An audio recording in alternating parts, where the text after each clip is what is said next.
Hi, it's time for another verb of the day. Today's verb is hoard, and this verb was suggested by the viewer Luis. Luis, thank you so much for sharing another great idea with us. Now, let's take a moment and review some of the definitions or the ways that you will hear hoard used. The first way you'll encounter it is to mean to amass money or valued objects and hide or store away. So, with this first definition, I might suggest it's even broader as to what we might think of as valued objects. In fact, we're going to look at some examples a little bit later where someone has collected and is storing large quantities of things. And we'll talk a little more about that. But it's that idea, I'm keeping them, I'm not acquiring them and trying to sell them or move them around or discard them. It's really to hold and keep.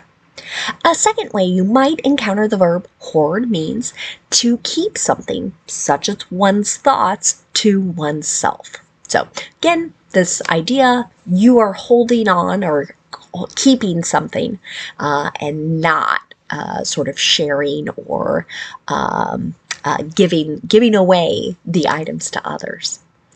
A third way to use the verb hoard means to reserve in one's mind for future use. I would say you're most likely to encounter the first definition of this verb being used. For now, you should know that hoard is a regular verb.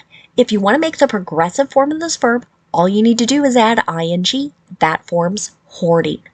The past tense and the participle form of our verb can be made by adding ed.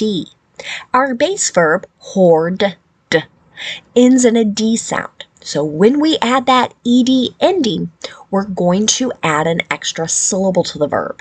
Our ed is going to make an id sound. So the past tense and the participle form of the verb should sound like this. Hoarded, hoarded. Now, there's really one phrasal verb you might encounter, and the meaning is very similar to that first definition. It's to hoard up. It can mean to accumulate and keep large quantities of things. An example of this. They hoarded up on bread and milk before the snowstorm. So this is something that happens in a lot of cold places. I'm not always totally sure why, but before large predicted snowstorms, you might see people buying lots of bread, eggs, milk, those types of things, thinking they're going to be confined to their homes for a really long period of time. Now, let's move on and use our verb of the day in a couple different verb tenses. Today we'll practice the past perfect and the present perfect progressive. Let's start with the past perfect. We use this verb tense to talk about completed actions.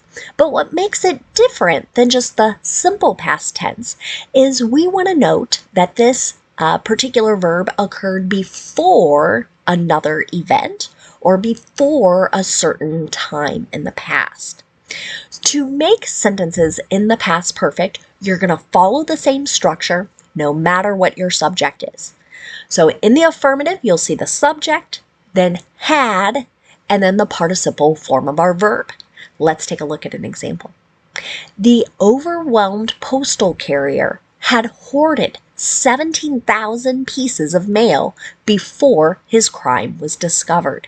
Okay, so that sentence has two actions, right? We have our verb of the day, hoard, right? So amassing, you can see that's quite a lot of mail, right? And then our second action is to discover this particular first action. So our had hoarded is in the past perfect, and then we have a simple past tense in the second part of the sentence. Now, let's move on and look at negative past perfect. To do this, again, start with your subject, use had not, and then the participle form the verb. Here's another example. Our government hadn't hoarded vaccines. We've donated them to poorer countries. So, as I looked for real, authentic examples of this verb came up a lot in relation to the pandemic and the almost year afterwards, when a vaccine started to be developed and shared. Some wealthier countries were accused of amassing that large supply and preventing poorer ones from being able to access it. Now, let's move on and look at the past perfect in a yes or no question. To do this, start with had, then you'll have your subject, and then the participle form the verb. Here's another example. Had people ever hoarded toilet paper before the pandemic? Okay. So I just shared with you lots of examples of this verb being used in connection to different things that occurred in connection to the pandemic. In the United States, in March and April of 2020, it was very challenging to find any toilet paper. I don't know why. That was, again, people's reaction of what they were going to try and buy up or have large quantities of. But that was in short supply.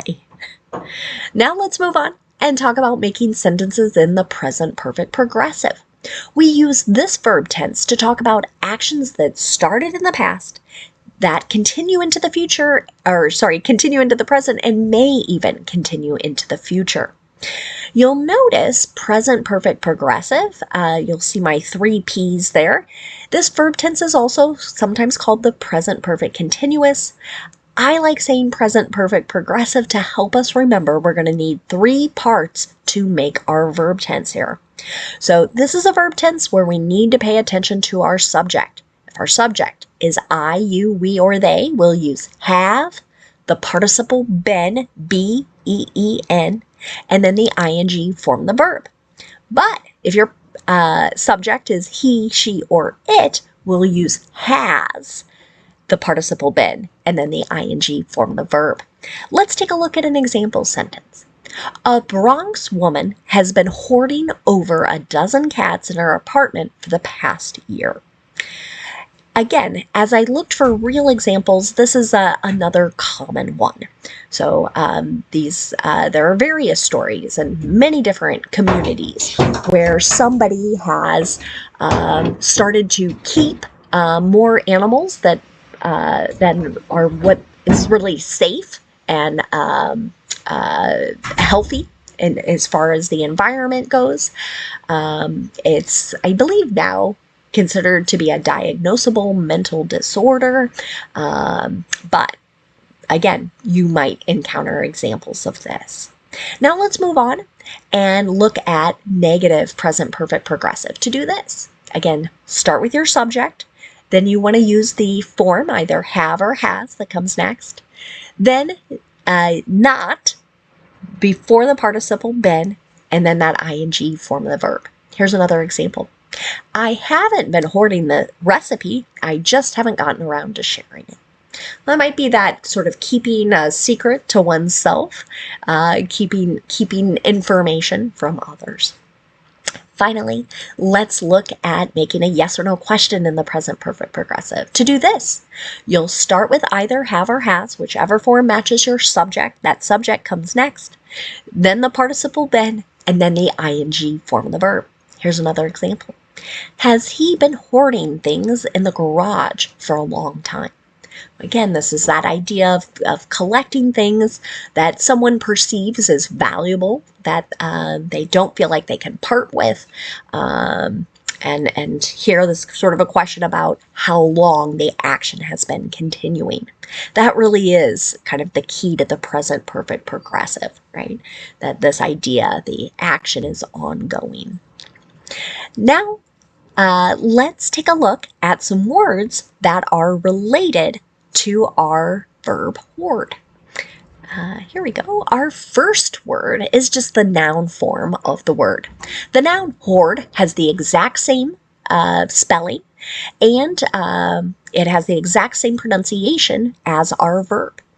The way the noun hoard gets used is generally to refer to a stock or store of money, valued objects or information. And typically this money, objects, information is kept sort of secret, or it's carefully guarded. An example of how you might see this noun used in a sentence: a plumber stumbled across a hoard of ancient coins in a field. So, true story, right? So someone, I think this went even back to, they were maybe Roman coins. So hundreds, maybe 1,000 years ago, right? Somebody had this valuable thing. They tried to hide it. Who knows what happened, but it was later discovered in just the last year or two. Related to this is the noun hoarder. So we've added that suffix er, and that suffix generally means a person who, and we can go back to the initial meaning of our verb here. So someone who hoards things, that amasses things that are thought to be extremely valuable to them.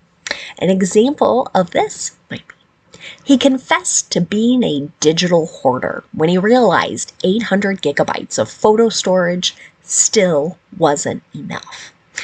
So the idea of amassing things has been around a long time. This is not a new verb, but the idea of digitally hoarding things is, of course, a bit newer. More and more people are talking about kind of that idea of, I've got to save this thing, this thing, this thing. I may need it, want to look back at it. But these are some of the ways you might encounter this word hoard. Thanks so much to Luis for suggesting today's verb, and I thank you all for watching. Have a great day.